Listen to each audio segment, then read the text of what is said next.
Selamat siang Bapak atau Bu Tutor, perkenalkan nama saya Desi Perbianti, NIM 860520403, Priodi PGSD dari UPPJ Pontianak. Baik, saya akan menjelaskan pertanyaan yang telah Bapak atau Ibu Tutor berikan. Yang pertama, filsafat, ilmu berperan sebagai fondasi yang mengawasi dan memperkuat eksistensi, keilmiahan, serta nilai-nilai dalam ilmu pendidikan. Ia menyediakan kerangka berpikir kritis untuk mempertanyakan asumsi, dasar metode, penelitian, dan validasi pengetahuan yang dihasilkan dalam bidang pendidikan.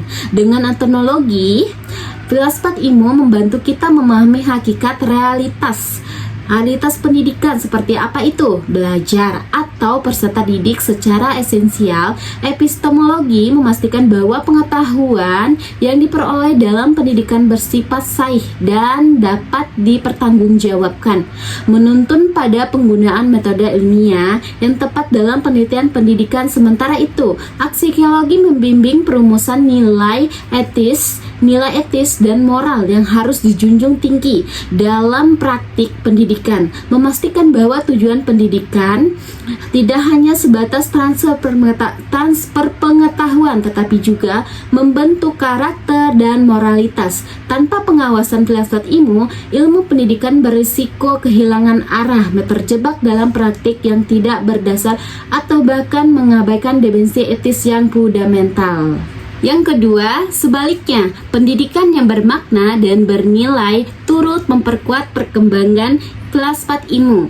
Pendidikan adalah arena di mana teori-teori filsafat ilmu diuji dan difermentasikan melalui proses pendidikan. Konsep-konsep abstrak filsafat ilmu menjadi konkret dan relevan.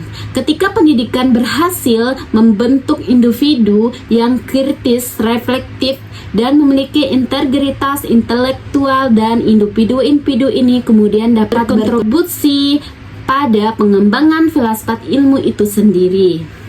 Mereka akan menjadi generasi yang mampu mempertanyakan, menganalisis, dan mengembangkan pemikiran filosofis baru, memperkayakan diskursus filsafat ilmu. Pengalaman empiris dan praktis pendidikan juga dapat memunculkan pertanyaan-pertanyaan filosofis baru yang menantang dan mendorong filsafat ilmu untuk terus berevolusi dan beradaptasi dengan kompetensi dunia nyata.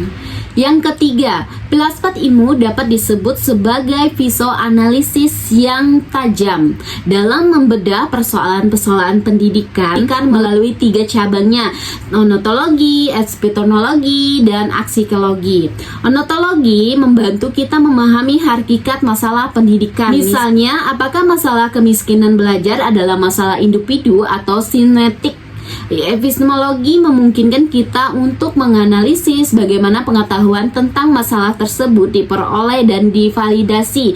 Misalnya, apakah data tentang prestasi belajar siswa sudah representatif dan diukur dengan metode yang tepat.